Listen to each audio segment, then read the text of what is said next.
I'm not Mr. Worth of the battle tonight, huh? Peter Tim, North O Street, Lake Worth, and I want to acknowledge the 4 people who want taller buildings in this city. There's an objection of the people, the voters of Lake Worth. Our votes don't count. I wonder if our votes count when we elect you or don't elect you. I was especially interested in our city attorney's report comparing this to our gun control. Because yes, that is a fact. I think 80–90% of us want gun control. But we can't tell the government to give it to us. They have complete right to do anything they want, which to date has been nothing. I think that is a shame that we are taking the voice of the people and trying to silence it. I think that's a rotten way to run a railroad and a rotten way to run a country. So I hope you will listen to the people you are supposed to represent, rather than choose your own way to do things. We are talking about a hotel area in Lake Worth. Now, up until 2 years ago, we never talked about a hotel area in Lake Worth. All of a sudden, it has become so important. We have a hotel in Lake Worth, and it is closed, and has been for some time. Why don't we reopen that one instead of trying to do all this fancy stuff of putting up new buildings and the heck with the old ones? Or if it's the heck with the old ones, why don't we tear it down? I realize it's historical, but historical means that it means something to us. And sitting there empty, it doesn't mean a darn thing to me. There will be more at our next meeting, so I will quit now. Thank you very much. Ms. Short, followed by Mike Hill. Hey, how are ya? Hey. I'm fine. There's been a blogger that has been posting depositions and things, meetings that have gone on, and something just popped out at me about a week ago. There seemed to be, way back, a consensus of commissioners that we pay for people's legal fees as suing us. And I would like to know if we actually did pay for legal fees of people who were suing us, and who they were, what the name of the PACs were, and how much the checks were for. And then last week, or the week before, right behind me was Annabeth Cassie. And I have to mention her name because I just want to find out if she ever submitted the thing. She did the census. She did the census for the city of Lake Worth. And when I was out of town or when I was sick, there was a big to-do about she wouldn't submit any bills for it, but she got paid for it. And I would like to find out if that happened. Did we pay somebody that never submitted a bill? Now, about the Gulf Stream. The Gulf Stream is privately owned. It is funded by investors, an investment group. It is not in foreclosure. We can't open it up. The person who owns it wants $10 million for it. It's worth about 4 or 5, possibly 4. The only way you could ever open the Gulf Stream is if you built a hotel next to it, take care of the parking for the Gulf Stream, and gave amenities that people actually want. So I would like somebody on the commission to answer my questions, and I really would like to know the answers to my question. Thank you. Thank you. Mike Hill, followed by Lynn Anderson. I have a question. Why does it take grass to get 6 feet tall and it still isn't mowed? There's got to be something you guys can do, because I've gone through the ghettos. And city-owned property, the grass is 42, 52 inches tall, and we don't have the money to mow the grass. Then why buy the property if you don't have the money to take care of it? And there's, like, over here by the funeral home, there's a tree came out a long time ago that's just 5 inches down. Somebody's going to trip and bust their head open, and then the city's going to be negligent. I've told the city manager about it, I've told commissioners about it, and a year later, it still isn't fixed. Does somebody have to fall and crack their head open for something to get done? Okay, thanks. I have pictures if y'all want to see them. Thank you. Lynn Anderson, followed by Mary Lindsay. Lynn Anderson, Lake Osborne Drive. I think it's really cool that we had our Republican governor down here in little old Lake Worth. And it was a great opportunity to tell him about our charter amendment that passed in March on the Heights issue. And I would suppose that you probably brought that up to him on his bill, HB 537, that he signed on June 5th, which was nearly 3 months after the election. So if it was brought up and he did discuss that with you, I'd like to hear what he had to say. Thank you. Thank you. Mary Lindsay.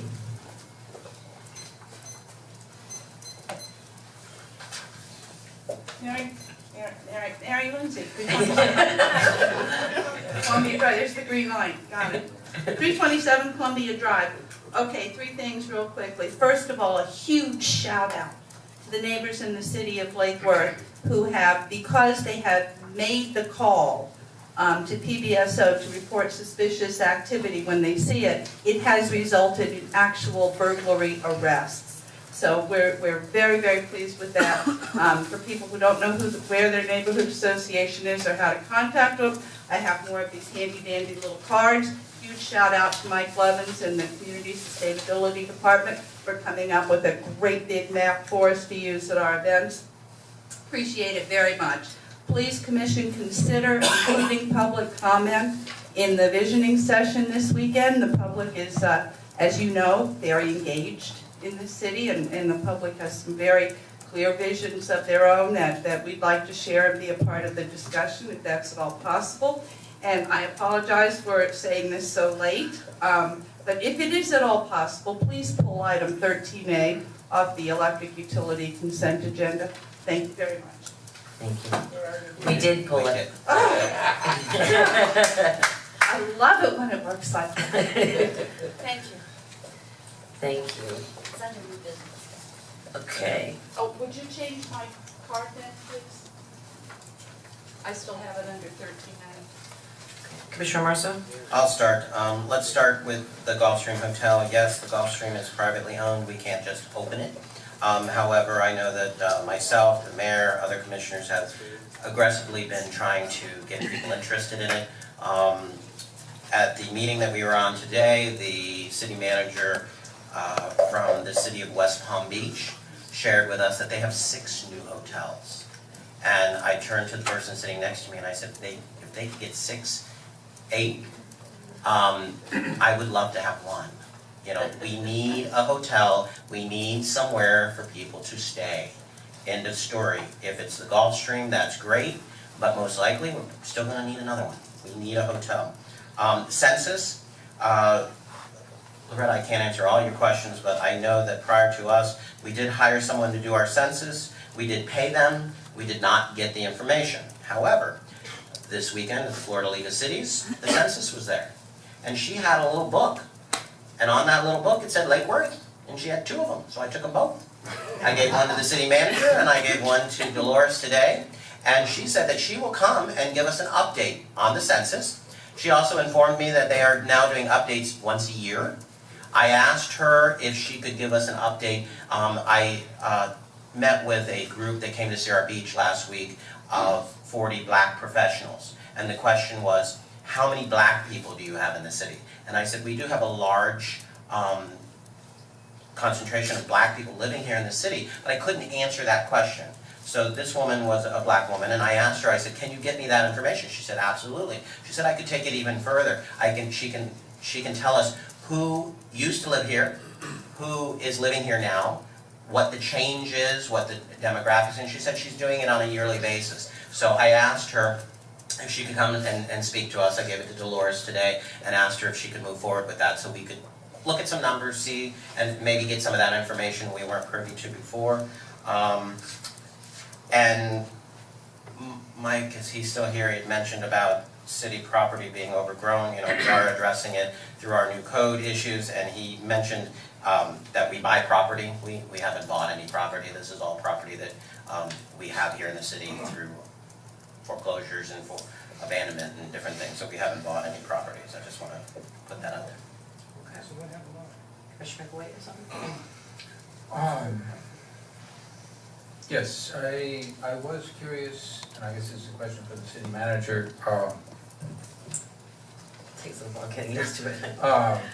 Do we have any sort of a formal, informal, preferably web-based tracking system for things that residents see around town as far as grass too high, trees down, whatever it might be, such that there's some confidence that residents know that they put in their observation, maybe they send in a picture, whatever, and then it's in a system where somebody will look at it once in a while and say, oh yeah, I guess we better go do something about that, and then maybe update it, that something in fact has been done, perhaps with a picture. We take in all kinds of comments from the public, from code enforcement to issues of insurance safety and risk management.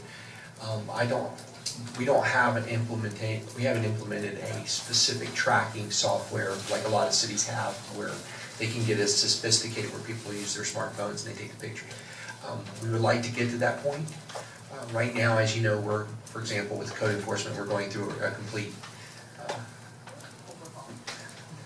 Overhaul, probably a good word. somebody said out in the audience, we're looking at that whole function. So as we move forward with those kinds of changes in the process, we'll be bringing some things forward. But right now, it's basically email, or if somebody puts something in the system, it'll end up on somebody's desk. It's not tracking software.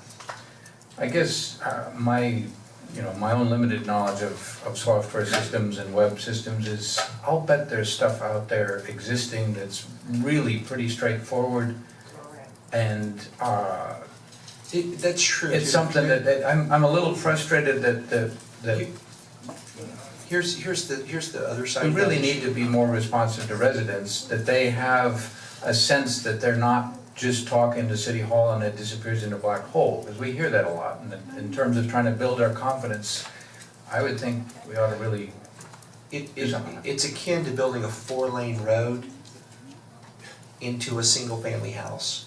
I can implement all that portion of the intake, but the staff capability at this point in time, with the limited number of staff and all the things we're trying to do, is still very limited to respond in the manner and as quickly. So we're trying to balance that growth with our ability to have all the bells and whistles, But if that makes sense. it does make sense, but I think it's then we're getting close to time where there needs to be a very interactive discussion with our community that says, as a community, are we comfortable with the level of city services that are being provided?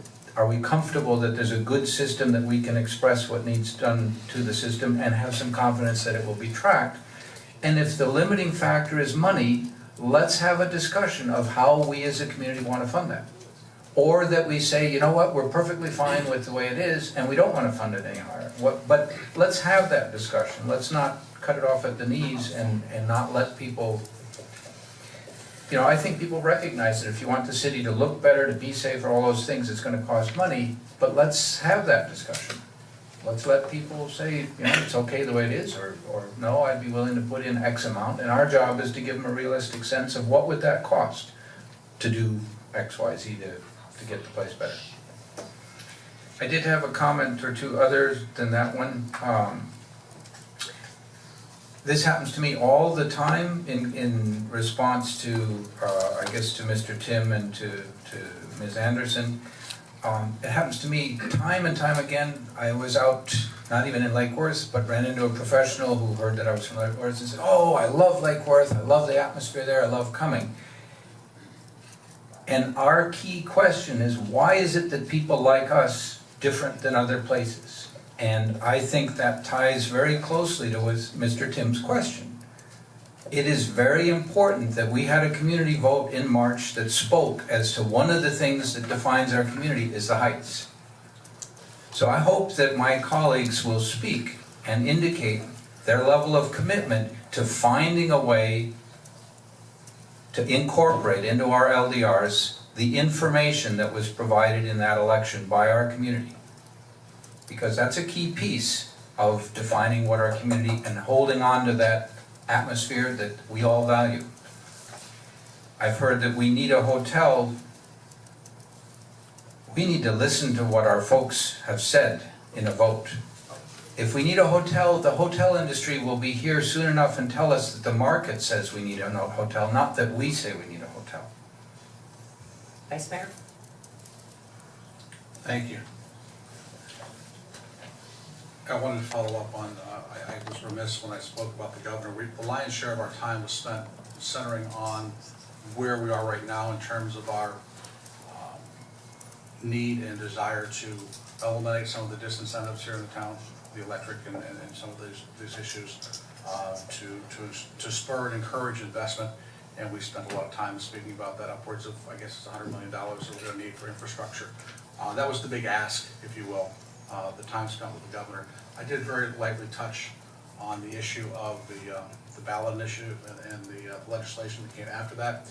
And as part of my ask when he comes back to town was to encourage him to consider sitting down with some of the folks that would like an explanation, and maybe they could hear it first from the governor. So, I hate to put words in the governor's mouth, but to answer your question, that is part of my initiative, my plan, if you will, should the governor return. So the issue was not lost in our conversation, and it was addressed. Mr. Zerdy? Thank you. Another part of the hotel district, there's a map, and I like the way, I don't know how you all feel about our hallway out here in front of it, but it's got a lot of good information, a lot of nice things out there in the hallway. One of the things is a map, a very, very old map. And if you look at that map of the downtown core of the city, there's a small little area down there that we're kind of deliberating about, and it says hotel district on it. So it's not something new. Go out there and look for yourself. In fact, it says two different hotel spots. It's exactly in the same spots that we've all been talking about. And early on, that was a very logical spot, actually, from a planner's perspective, of having a place that's very strategic, that people will be close to the beach, close to the park, close to the intercoastal, close to the golf course, and pretty much close to downtown. If you wanted folks to get a good feel for how convenient and walkable our town is, that's a really good location to have folks come in and spend some time. They can't do that right now.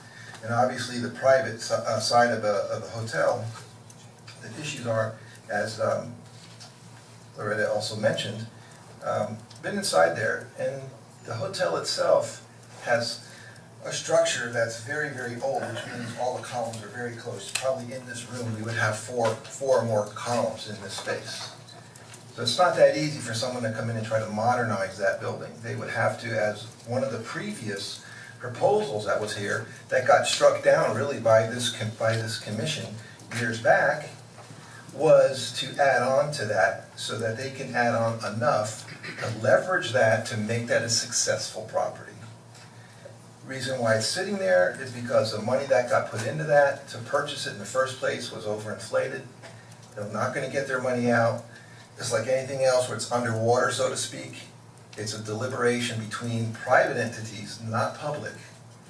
We're doing the best we can. I've entertained 2 folks in the last couple of weeks that were interested in it, and the same things keep coming up. The price, the challenges with the structure, and it is a historic, it's a great place, we really need to keep it, but we need to celebrate it in a way that allows us to benefit from that as a city and let people come in and really sample what the city is about. So it's going to stay a challenge for a while, and I don't know until what time those entities that are in financial control of it realize enough's enough. So, in that regard. Also, I think a lot of our neighborhood associations and the watchdog part of it, where crime is being considered now a high priority, where people have the courage to actually say something and PDSO responds, is really fantastic. They do a great job, and I think our neighborhood associations are even doing more than that with recognizing people that are coming in and trying to fix up their houses or fix up their yards. So we're still very much active with that, working with that still, and so it's a really crucial part, especially we're talking about budgets. Volunteerism is a really important part, and it has been an important part of what our city is and what makes us special. So just wanted to add that. Thanks. Okay. In reference to the hotel, I just wanted to say, a lot of people mistakenly come to the city thinking that the city, and I know this was stated briefly before, the city has something to do with that property. Again, it's a private property. The only reason that we may have tried to help out or go with people is just because potential people interested in it want to see who's part of Lake Worth. You know what I mean? They want to see the local officials or the city manager or somebody else to get the history or the background on it. You know, that building is one of the most cherished in the city, and I got a chance to go in it. And you're right, Commissioner Zerdy, in regards to the layout of it. I mean, the bathrooms, you have to go sideways to get in the bathroom doors, and this is a hotel. I mean, they're not made for bathrooms in rooms. They probably originally had them down the hallway somewhere, I would assume, where people came off the train, they walked down with their suitcase down to the end. So you'd need to combine, and they started kind of that process of combining spaces and whatnot. I'm not sure. What, Vice Mayor, you want to correct me? No. Okay. He was there. He was there. That was you? So with today's, of course, modern society and how they like to vacation, it's not very, people don't care to pay whatever for a room to not have to go in sideways into the bathroom unless it's one of those little places. But I think that the viability of it was inexorable. Nothing's changed. Somebody's going to come in and do it. It's been the same thing. The charter has allowed everything for the longest period of time, and no one's invested in that. So 4 stories, 6 stories, whoever wants to do something that can be helpful to the city. The one thing that I want you to know very clearly from my heart and from my perspective is that we're working on so many important things. Tonight we'll be looking at the different codes that we're talking about in reference to code enforcement and things, and putting in new laws and regulations, building foundations on a lot of the departments that have had no foundation, sort of been, you know, we've lost out on so many opportunities because we don't have the ability to be shovel ready, or we don't have, you know, we're taking all the steps to do these things, but they're gonna take a long time. They're gonna take a long time to actually see to it for fruition. And when I've talked about it, and I can't speak for my fellow commissioners, but when I've talked about it, is that the ability to put a hotel in, and I can tell you from a variety of scientific and facts from my experience with the CVB over the course of the years, I can tell you a million reasons why, and I'd love to share them with you, what hotels bring to communities and what they do financially, economically, to the welfare of the betterment of the communities and single-family neighborhoods as well. There's a lot of statistics out there. But just speaking from my heart is to say, it's the quickest thing that can make an impact on our people that need jobs and our businesses that need a constant flow of traffic to keep them open. How many storefronts did you see this week that closed their doors? I saw 2. We don't have enough of our local community to continue to build up that downtown. We need to bring in tourism in some way. We need to capture the 100,000 people that come in for the Street Painting Festival and the 30,000 people that came in for Reggae Fest and the whatever. We're not enough to sustain the galleries, the shops, the retail, the restaurant. We're not enough to sustain that. And the fastest thing, in my personal opinion, that we can do is to encourage a project like that, and I don't care how tall it is, 4 stories, whatever. Someone that a hotelier who knows that it can be profitable, a professional person that can make it, that can run it like an operation, not somebody coming in just trying out being in the hotel business, a professional person that can come in and run an establishment that can maintain and keep that traffic. It's going to bring hundreds of jobs to people, and not all low-paying jobs, management jobs, food jobs, I mean, all kinds of stuff. No matter where I go, especially in the most troubled parts of our city, people say, where are the jobs? It kills me. It breaks my heart to see how many people are out of work. But that brings jobs, but it also is going to maintain and help the city to flourish, and people are going to see, most importantly, when they come in to visit, they're going to see how cool we are, and they're going to see the cottage districts, and they're going to see all the things around it and say, I want to be a part of that community. And I just want to set the record straight. Like I said, I want something to be viable. I don't care where, what, whatever. But that's the perfect area for it to be. It was destined to be that from the 1920s on. And it doesn't back up to, you know, I just want you to know what I'm thinking from my heart and my soul. Yeah, I just want Yes, to Mayor. weigh in very lightly on this. You know, you're absolutely right, Mayor.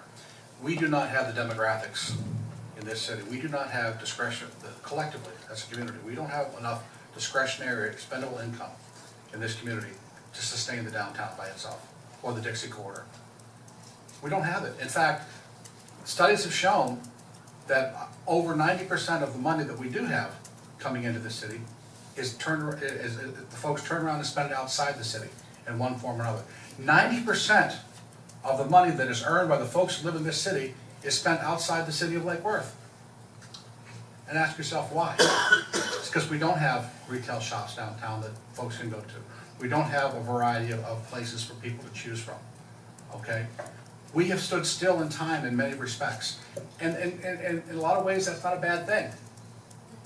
But if we're gonna stand still while the rest of the communities around us move forward, you gotta remember, there's a finite amount of money that's gonna be spent in Palm Beach County. There's a finite amount of money that's gonna be spent in Palm Beach County. And if we want a share of that pie to come to Lake Worth, we're gonna have to do things a little bit differently tomorrow and next week than we've been doing last week and 6 months ago and 10 years ago. We cannot continue to stand still in time. Now, I'm not arguing for a hotel district necessarily, but consider this. I went to a luncheon today where our neighbors to the north are gonna have $1 billion in investment, 1 billion with a B, in their community, in hotels, in retail, and new housing. And how much do we have? 36 million if we're lucky on a good day? They have 30 times the amount of investment in our neighbors, just 3 minutes to the north of us. They're gonna put in all those hotel rooms, West Palm Beach. They're gonna put those hotel rooms in there, that new retail in there, that new mall, that retail center there on Palm Beach Lakes. There's a finite amount of money, ladies and gentlemen, that's gonna be spent in Palm Beach County. Where are they gonna spend it? They're not gonna say, we're not gonna go to West Palm Beach. We'd rather come hang out in Lake Worth because, well, because we can. That's not how it works. That's not an economic model that's gonna serve us well. So I think we all collectively need to, put aside our differences and really start having a hard adult conversation about how we are gonna grow our economy in this city. And stop being stagnant, stop bickering with each other, stop sticking each other in the ear every opportunity you have. Okay? This whole height issue was nothing more than political theater. Political theater, and it burns my butt. Commissioner, Pardon me? keep it just to the topic, please. We don't need to go off on Well, I'm just your saying. opinions. Just stick with the facts, Well, please. all right. So those are the facts. The facts are, those around us are experiencing significant investment. And if we want to be part of that, we need to change a little bit. We need to do things a little bit differently. We need to be a little bit more open-minded. We need to be a little bit more embracing of different ideas. So.